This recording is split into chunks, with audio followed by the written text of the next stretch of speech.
12వ ఆవిర్భావ దినోత్సవం గ్రాండ్గా జరుగుతున్నటువంటి మన జనసేన పార్టీ ఈ సభకి విచ్చేసినటువంటి కార్యకర్తలకి, జన సైనికులకి, వీర మహిళలకి అందరికీ,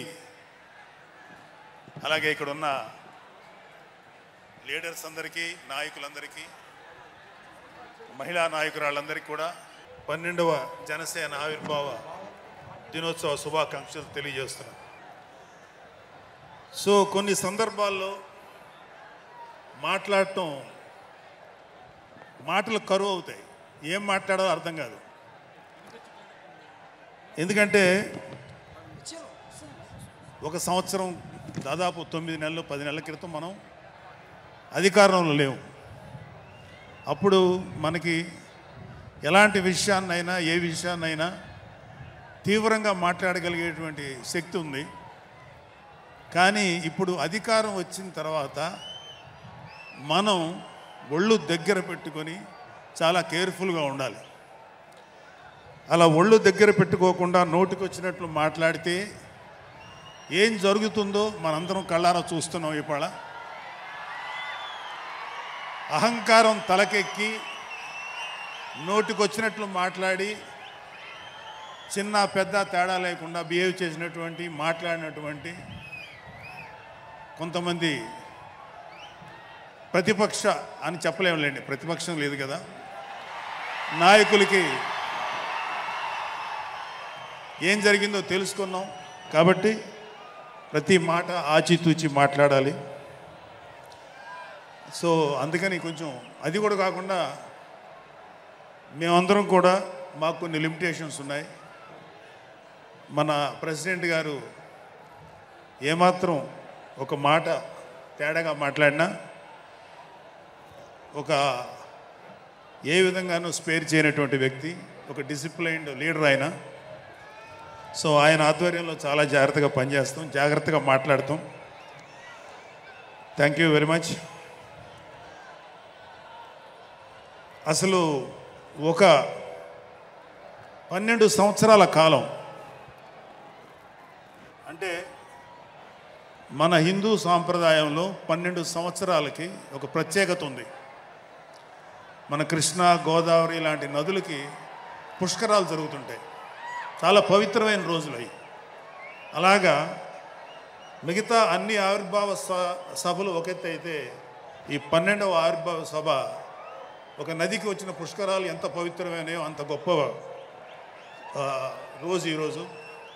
సో ఈ అవకాశం మనకి ఇచ్చినటువంటి పవన్ కళ్యాణ్ గారికి మనం అందరం సదా కృతజ్ఞులై ఉండాలి.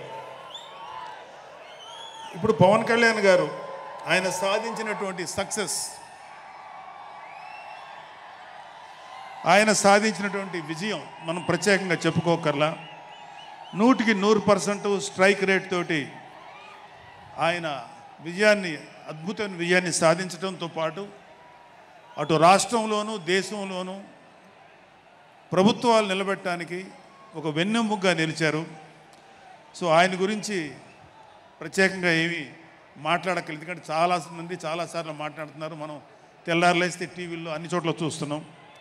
ఆయన తీసుకున్నటువంటి Panchayati Raj, water works, forest department ఎంత ఎఫిషియెంట్గా పనిచేస్తున్నారో, అలాగే మన మినిస్టర్లు తీసుకున్నటువంటి ముఖ్యమైన శాఖలన్నీ కూడా ఎంత ఎఫిషియెంట్గా పనిచేస్తారో మనందరం చూస్తున్నాం.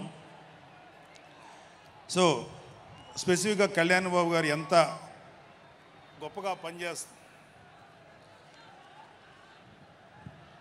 గొప్పగా పనిచేస్తారని మనమేమి ప్రత్యేకంగా మాట్లాడుకోకర్లేదు.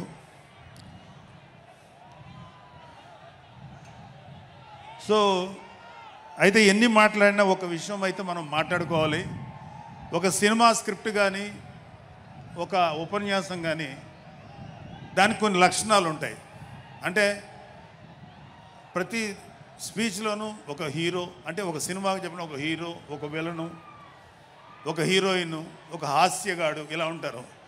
సో మనం వైసీపీ హాస్యగాళ్ళ గురించి చెప్పుకోకుండా ఈ స్పీచ్ని ఎండ్ చేయలేం. ఎందుకంటే జగన్ లాంటి హాస్యనటుడు కనే కళల గురించి మీకు చెప్పాలి. ఆయన ఎలక్షన్స్ అయిపోక ముందు నిద్రలోకి వెళ్ళారు. ఇప్పటికి నిద్ర లేవాలి. అప్పుడప్పుడు నిద్రలో లేచి కలవరిస్తుంటారు. మొన్న కూడా ఒక మాట చూశారు.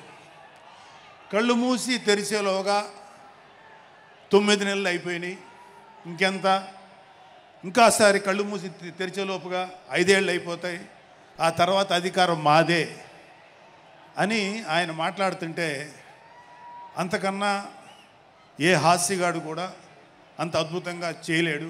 అంత అద్భుతంగా హాస్యం చూపిస్తున్నారు ఆయన. కానీ ఆయనకి నా సలహా ఏంటంటే, సార్ మీరు నిద్రలోనే ఉండండి, అప్పుడప్పుడు కలవరించండి, తప్పులేదు. ఇంకొక 20-30 ఏళ్ల తర్వాత మీరు కల్లో నుంచి బయటికి రండి, అప్పుడు దాకా మిమ్మల్ని ఎవ్వరూ డిస్టర్బ్ చేయరు. ఇది నాకు మనస్ఫూర్తిగా నేను మీకు ఇచ్చే సలహా. మీరు 20 ఏళ్ల తర్వాత మేలుకోండి, ఆ తర్వాత మీ ఇష్టం. మేమైతే 20 ఏళ్ల దాకా మిమ్మల్ని హ్యాపీగా పడుకోమనే సలహా ఇస్తున్నాం. సో ఆంధ్రప్రదేశ్లో పవన్ కళ్యాణ్ గారి యొక్క చొరవతోటి ఏర్పాడైనటువంటి ఈ కూటమి ప్రభుత్వం ఎన్ని చోట్ల ఎంత పెద్ద సక్సెస్ అయిందో, ఎంత 164 సీట్లు సాధించే దిశగా ఆయన ఎంత కష్టపడ్డారో మనందరికీ తెలుసు. అయితే మా అదృష్టం ఏంటంటే ఇక్కడ పిఠాపురంలో జరుగుతుంది కాబట్టి పిఠాపురంలో ఎలక్షన్స్ ఎలా జరిగినాయో ఒక 2 మాటలు చెప్పకపోతే, నేను పిఠాపురంలో పనిచేసి పిఠాపురం అభిమానుల యొక్క అభిమానాన్ని చూరుకున్న పవన్ కళ్యాణ్ గారికి, అలాగే పిఠాపురం యొక్క జనసైనికులకి, పౌరులకి నేను కృతజ్ఞత చూపించినట్టు అవుతుంది. సో వాళ్ళ కోసం ఈ 2 మాటలు మాట్లాడుతున్నాం. సో పవన్ కళ్యాణ్ గారు పిఠాపురంలో మమ్మల్ని పనిచేయమన్నారు. అంటే నన్ను, మా ఫ్రెండ్ అజయ్ గారిని, అలాగే మర్రెడ్డి గారిని, రత్నం గారిని, శంకర్ గౌడు, మహేంద్ర, పంచకర్ల సందీపు, ఇలా మాకందరికీ పిఠాపురంలో పనిచేసే అవకాశం ఇచ్చారు. మేము పని మొదలెట్టిన తర్వాత మాకు అర్థమైంది ఏంటంటే, పవన్ కళ్యాణ్ గారికి ఆల్రెడీ ఇక్కడ విజయం ఖరారైంది. మనం ఓన్లీ పని చేస్తున్నట్టుగా ఉండడమే తప్ప మనం కొత్తగా చేయాల్సిన పని ఏమీ లేదు అని చెప్పి నాకు అర్థమైంది. నాకే కాదు మా అందరికీ అర్థమైంది. సో మేము దీన్ని ఎంత గొప్ప అదృష్టంగా తీసుకుంటున్నామంటే, పవన్ కళ్యాణ్ గారు మీరు పని చేసేటువంటి మేము ఇక్కడ ఏదో పని చేసాం అనే తృప్తి మాకు ఇవ్వటం కోసం ఆయన మమ్మల్ని అపాయింట్ చేశారు తప్ప ఆయన గెలుస్తారన్నది, ఆయన అఖండ విజయం సాధిస్తారని ఆయనకు ముందే తెలుసు. కానీ ఆ సాటిస్ఫాక్షన్ మాకు ఇవ్వటం కోసం మాకు ఈ అవకాశం ఇచ్చారు. అయితే అది మా అదృష్టంగానే ఫీల్ అవుతున్నాం. చంద్రుడికో నూలు పోగులాగా ఆయన పడిన కష్టానికి ఒక చిన్న పని చేసామనే తృప్తి అయితే మాత్రం మాకు నిజంగానే ఉంది. అయితే ఇక్కడ పిఠాపురంలో పవన్ కళ్యాణ్ గారు అఖండ విజయం సాధించడానికి 2 ఫ్యాక్టర్స్, 2 ఇంపార్టెంట్ ఫ్యాక్టర్స్. ఒకటి మన ప్రెసిడెంట్ జనసేనాని పవన్ కళ్యాణ్ గారు అయితే, రెండో ఫ్యాక్టర్, నాట్ వ్యక్తి, ఫ్యాక్టర్ పిఠాపురం జనసైనికులు, పిఠాపురం పౌరులు, పిఠాపురం ఓటర్స్. వీళ్ళిద్దరూ లేకపోతే మేము ఏమి చేసినా ఏం ఉపయోగం లేదు. సో మాలో ఇంకెవరైనా సరే పవన్ కళ్యాణ్ గారి విజయానికి నేనే దోహదపడ్డాను అని ఎవరన్నా అనుకుంటే అది వారి కర్మ, అంతకంటే ఏం చేయలేం. సో ఇక్కడ మన ప్రెసిడెంట్ పవన్ కళ్యాణ్ గారికి ఆయన గురించి చెప్పడానికి ఒక ఇంపార్టెంట్ విషయం చెప్పాలి. అది ఏంటంటే, మొన్న ఈ మధ్యన మా అమ్మగారితో మాట్లాడుతున్నప్పుడు మా కళ్యాణ్ బాబు గురించి ఒక మాట వచ్చింది. యాక్చువల్గా ఇక్కడ నేను ఒక అన్నగా మాట్లాడకూడదు, కానీ నేను ఒక పార్టీ జనరల్ సెక్రటరీగా మాట్లాడాల్సి వచ్చినా కూడా ఒక అన్నగా ఈ ఒక్క విషయం నేను చొరవ తీసుకుని మాట్లాడాలి. సో మా అమ్మని అడిగాను. అంటే ఆవిడ నాతో చాలా ఫ్రెండ్లీగా ఉంటుంది. ఆవిడని అడిగా, ఏదో మాటల్లో వచ్చింది,